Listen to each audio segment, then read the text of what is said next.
Assalamualaikum and hi. So today I would like to talk about the introduction of federal and state. Constitutions in Malaysia is set within the constitutional monarchy where Malaysia functions within a parliamentary democracy which led by Yang di-Pertuan Agong. Federal Constitution that was enacted originally on 31st August 1957 and amended in 1963. For the state level, the states such as Perlis, Kedah, Perak, Selangor, Negeri Sembilan, Johor, Pahang, Terengganu and Kelantan are each ruled by their own sultans, while states such as Melaka, Pulau Pinang, Sabah and Sarawak are bestowed with the status of Yang di-Pertuan Negeri or the Governor of State. For the historical foundation, the Red Commissions was an independent body that drafted the constitutions of federations in Malaya. It was formed before Malaya gained independence from the UK on 31st August 1957. The drafting process involved extensive consultations with British government, political leaders and Malay rulers. The Commission established Malaysia's constitutional monarchy and parliamentary system. It also defined the division of powers, fundamental liberties, and balanced Malay rulers' special position with minority rights. For the federal and state divisions of power, it was divided into three: federal list, state list, and concurrent list. For the federal list, it handles issues like defense, foreign policy, and internal security fall under the sole legislative jurisdiction of the federal parliament. For the state list, it includes topics including land, agriculture, forestry, and local government. While for the concurrent list, lawmakers at the federal and state levels have the authority to enact legislative pertaining social welfare, housing, and water supply. For the state constitutions and sovereignty, state constitution define the legal and political autonomy of each state in the federal system like Malaysia. Each of the 13 states has its own constitutions outlining the structure and powers of the state government. This includes roles of the Sultan or Governor, State Executive Council, and State Legislative Assembly. State sovereignty is limited by Federal Constitution, which is the highest law in Malaysia.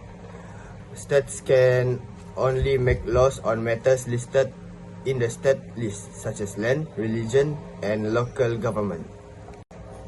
For the power division between federal and state governments, there are similarities between them. For taxation, where they collect sales, property, and income tax; law enforcement, where they operate state and local police forces; judicial system, where they run federal, states, and local courts; and public health and safety, where they manages national and local health departments and safety laws. For the power divisions between federal and state government, there are also differences between them. For example, on the aspect of scope of authority, federal government nationwide handles issues like affecting the entire country, while state government statewide, which focuses on local and regional matters. For the constitutional basis, it was following the US Constitution, which Supremacy Clause Article 1, Section 8, and the state government follows state constitutions guided by the 10th Amendment. And for the exclusive powers, it is coining money, declaring war, regulating interstate and foreign commerce for the federal government, while state government regulating education, marriage law, interstate commerce. For the lawmaking, federal government enacts laws that applies to all states, while state government enacts laws specific to the state's population and needs. For the revenue sources, the federal government follows the federal taxes, borrowing, and tariffs, while state government follows state taxes, fees, and federal grants. My part, I will talk about the similarities in autonomy of federal and state governments. The first one is constitutional basis. Both state and federal government derive their powers from the federal constitution. Number two is legislative authority. Both tiers of government possess distinct legislative institutions. The federal level is governed by parliament, while each state operates through its own legislative assembly. Number three is executive branches. At both levels, executive functions are carried out by respective governing bodies tasked with enforcing and managing legal and administrative responsibilities. Lastly is judicial oversight. Both the federal and state levels falls under the jurisdiction of unified judicial system, responsible for interpreting and applying constitutional and statutory laws. Next is differences in autonomy of federal and state governments. Firstly is scope of powers. Federal government controls national matters, defense, foreign policy, education, and finance, while state government handles local matters, land, religion, local government, and forestry. Secondly is legislative list. Federal government has federal list is 122 items plus concurrent shared, while state government is state list 37 items plus concurrent list. Thirdly is financial autonomy. Federal government controls most revenue resources, income tax, customs, and corporate tax, while state government has limited revenue, land tax, entertainment duty, and forestry. Fourthly is amendment power. Federal government can amend the constitution with 2/3 majority, while state government limited role in constitutional amendments. Lastly is emergency powers. Federal government can override state authority during emergencies, while state government subordinate to federal. Next is the similarities in constitutional supremacy of federal and state governments. The first one is supreme law principle. According to Article 1, the federal constitution is the supreme law of the federation. Any federal or state laws that clash with it become void to the extent of the conflict. Number two is substantive limits. Parliament and the state assemblies are not empowered to act beyond the fields assigned to them in Schedule 9.2 and 9.3, or infringe upon fundamental liberties of individuals entrenched in Part 2 of the Constitutions. Number 3 is procedural constraints. Holding certain fundamental principles, some of the procedures must be followed on both sides. For example, the 2/3 majority requirement for some amendments or the consent of the rulers or governors for changes to state boundaries.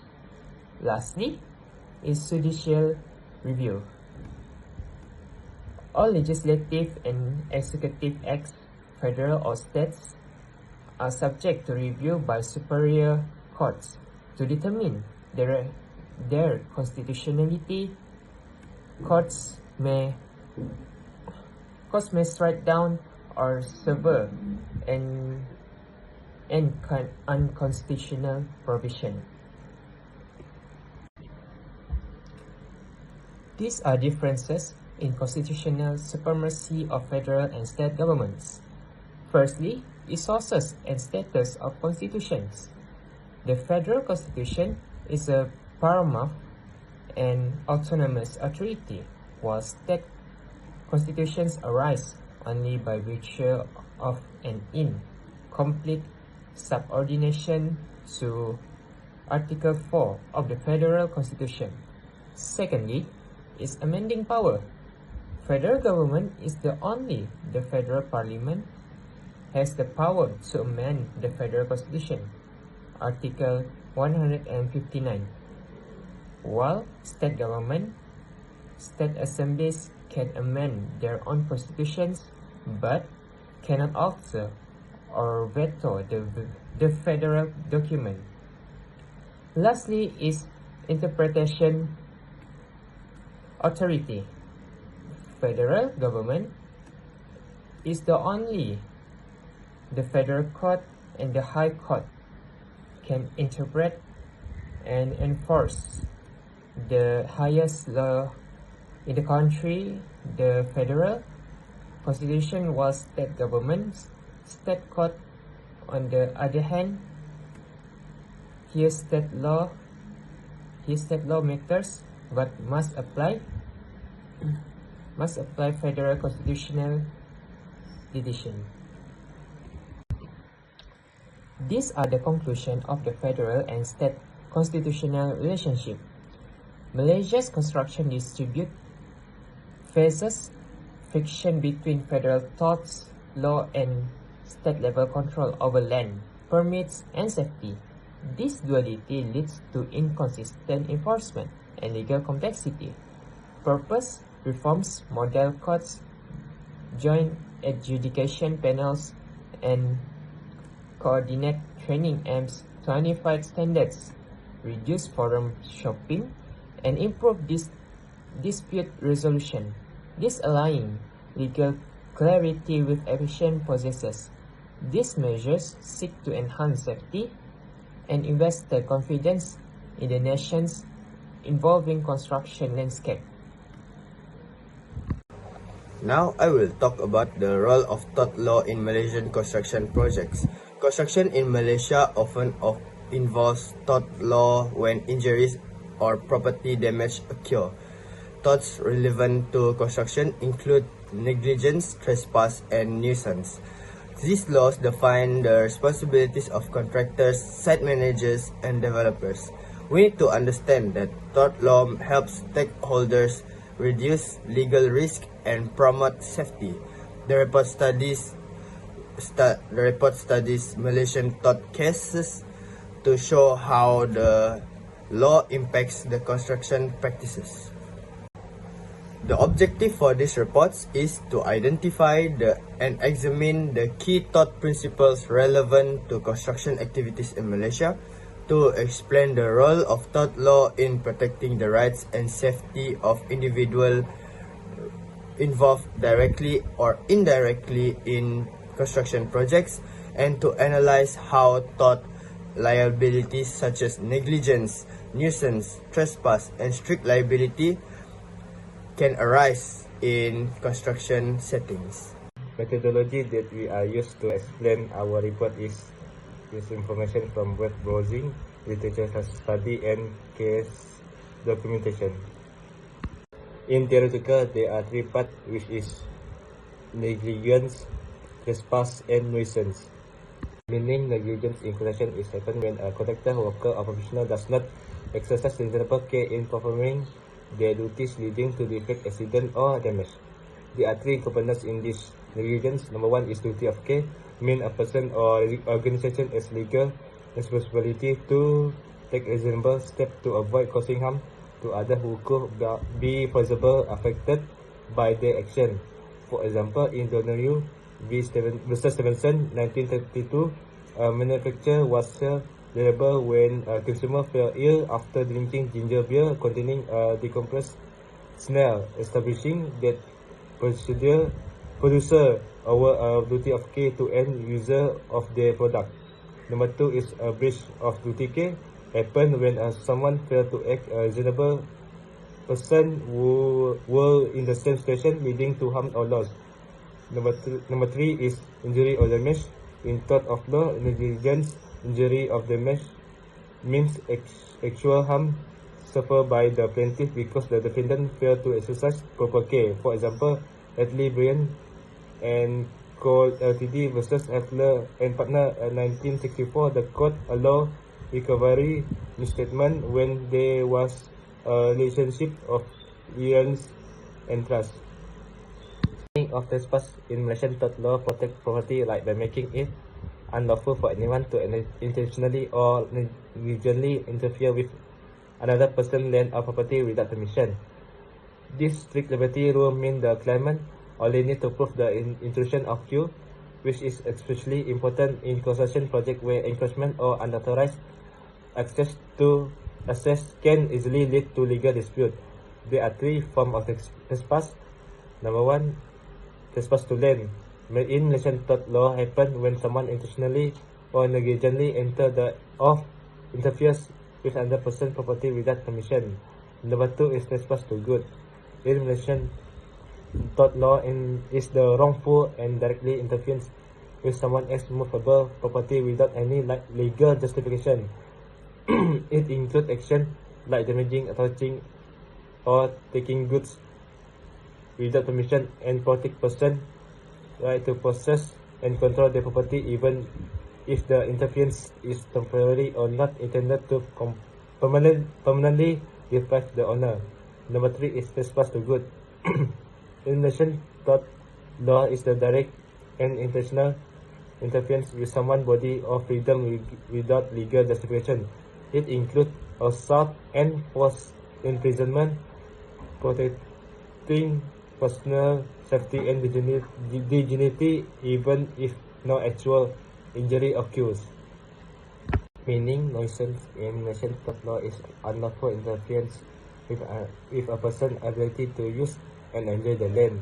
It can be private nuisance like persistent noise or other affecting an individual's property, or public nuisance such as blocking a public road, and it requires the interference to be substantial and unreasonable. There are three types of nuisance. Number one is private nuisance.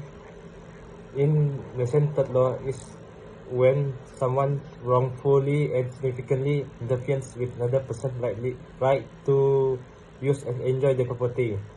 This usually involves ongoing disturbance like loud noise, bad smell, or vibration, and the affected person must prove the interference was unreasonable in the area and caused real harm or loss of enjoyment.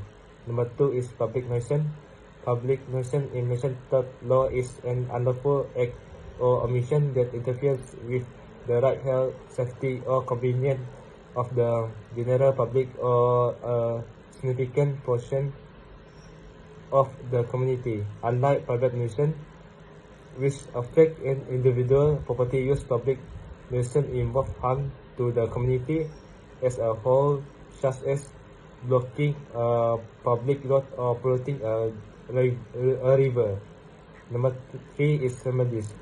Legal remedies in Malaysian tort law is people also whose right has been violated to claim compensation or seek relief.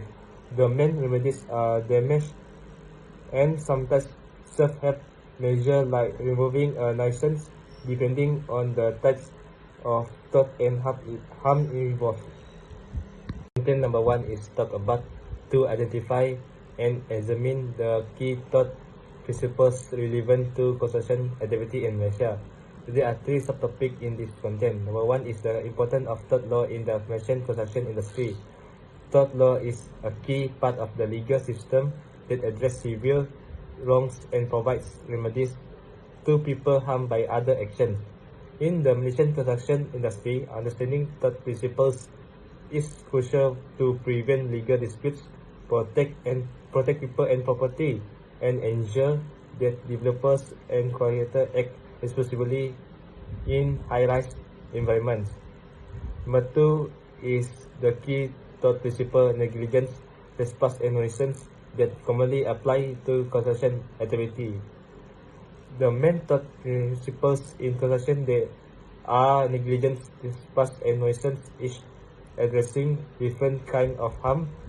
In negligence involving failing to take reasonable care trespass is the unlawful entry onto someone's land and nuisance covered indirect disturbance such as excessive noise, dust, or pollution affecting neighbor.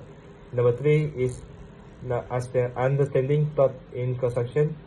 Studying this thought showed what legal responsibility construction stakeholders like contractors and developers must follow to avoid harming others or violating their right. By looking at Malaysian case law and real construction example, companies can better understand court expectation and learn to prevent problems through careful planning, supervision, and communication. Content number 2 is to explain the role of tort law in protecting the right and safety of individuals involved directly or indirectly in construction project. There are 4 parts in this content. Number 1 is the function of tort law in construction activity. In construction, tort law set up the duties and standard of care that contractor, employees, and subcontractor must follow to avoid harming others. By defining which counts as reasonable care, tort law prevents accident and injuries, ensure accountability when harm occur, and encourage safe practice, proper supervision, and compliance with safety regulation. Number 2 is protecting on-site worker and construction professional. Tort law, especially the principle of negligence, make employers and contractors legally responsible for providing a safe working environment for construction workers. If they fail to maintain safe conditions, equipment, or training, and a worker is injured as a result, they can be held liable, which push construction company to minimize hazard and protect everyone involved. Number 3 is safeguarding and public and third parties. Tort law protect the public and third parties such as neighbor and passerby from harm or disturbance caused by construction activity. Torts like trespass and nuisance prevent unlawful problems like noise, dust, or block access, and encouraging construction company to work responsibility and respect other rights. Number 4 is legal remedies and accountability in construction disputes. Tort law ensure that people who write construction activity can claim remedies like monetary compensation or injunction.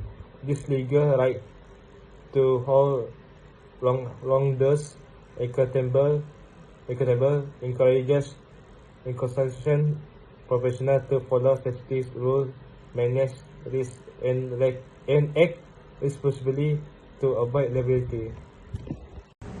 Next, I will talk about the third content, which is to analyze how tort liabilities such as negligence, nuisance, trespass, and can arise in construction settings. Firstly, I will talk about negligence in construction site management, where it occurs when construction site personnel fail to perform their duties with due care. For example, poorly maintained equipment and lack of safety measures. Such can cause harm to workers, visitors, or the public. Injured individuals may seek compensation through tort law by suing for negligence. Proper supervision, safety rules, and regular inspection help to prevent accidents and liabilities. Secondly, nuisance from construction activities, where construction disturbance include loud noise, vibration, dust, and block access. These disruptions may lead to legal claims under private or public nuisance. Even lawful construction can result in liability if it causes undue inconvenience. Contractors must minimize negative impact on surrounding communities, where the solution include using sound barriers and scheduling work outside business hours. Last but not least, trespass and encroachment issues, Trespass in construction involve unauthorized entry of people, equipment, or materials onto another property. For examples include crane arms swinging over neighborhood lots, scaffolding crossing boundaries, and waste falling onto adjacent land. Legal consequences may arise even if no physical damage is caused, as it still qualifies as trespass under tort law. Affected property owners can file lawsuit or claims against responsible parties. Contractors must ensure that all activity stay within property limits and obtain proper approval to avoid legal disputes. These are the recommendations of tort law in Malaysian construction projects. Firstly, is implement comprehensive safety protocols and regular inspection to prevent negligence. To keep building sites safe, it's important to have strict safety rules and carry out regular inspection. These steps help ensure that work follow proper standards and avoids accidents. Safety measures can include training workers, using protective gear, putting up warning signs, and planning for emergencies. Checking the site regularly helps spot dangers early so they can be fixed quickly. The more a contractor can show they're doing this, the better they'll manage the site, reduce legal risks, and keep everyone safer. Secondly, is clearly demarcate and secure site boundaries to avoid trespass. To keep construction sites safe and avoid dispute with neighbors, it's important to clearly mark the site using fences, signs, and entry controls. These steps prevent workers or equipment from crossing into nearby properties, which could lead to legal trouble. Legal boundaries also show respect for neighbors and help builders follow zoning rules, leading to better community relations and smoother project progress. Thirdly, is install noise and dust control system to reduce nuisance. Installing noise and dust control system like water sprays, dust nets, and noise barriers is a key way to reduce the disturbance from construction. These measures help protect nearby residents and businesses from discomfort, showing contractors care for the community by limiting environmental impact. They also help avoid legal issues and support smooth, lawful project progress. Lastly, this is the conclusion of tort law in Malaysia construction projects. Tort law in Malaysia's construction industry helps keep people safe by setting legal duties.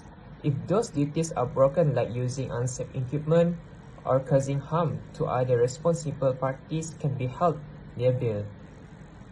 Even if it wasn't a purpose, this law helps injured workers and the public claims compensation or stop dangerous work. It also encourages safety practice like risk checks and training, building trust and responsibility in the industry. That's all from us. Thank you.